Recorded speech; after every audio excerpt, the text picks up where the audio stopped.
gawe yang mendekat. Innalillahi. Astagfirullah.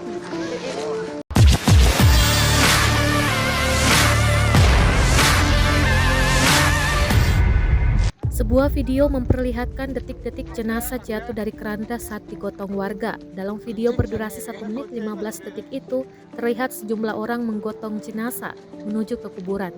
Video itu diunggah oleh akun Facebook Informasi Apa Aja pada Selasa, 4 Januari 2022. Nampak jenazah tersebut jatuh dari keranda saat digotong warga. Sebelumnya, seorang pria nampak merekam proses jenazah tersebut dibawa ke kuburan.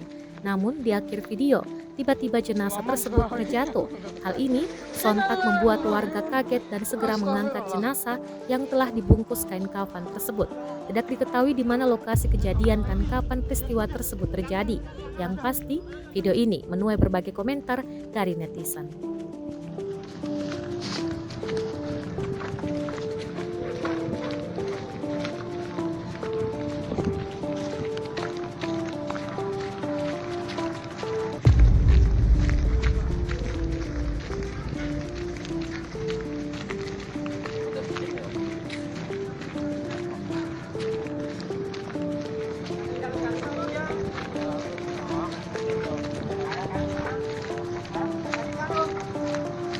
Lagi.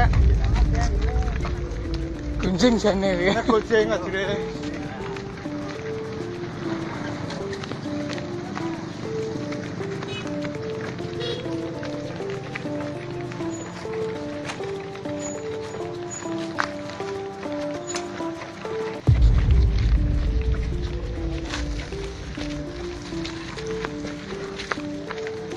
Ngomong gawe yang mendekat. Innalillahi. Astagfirullah.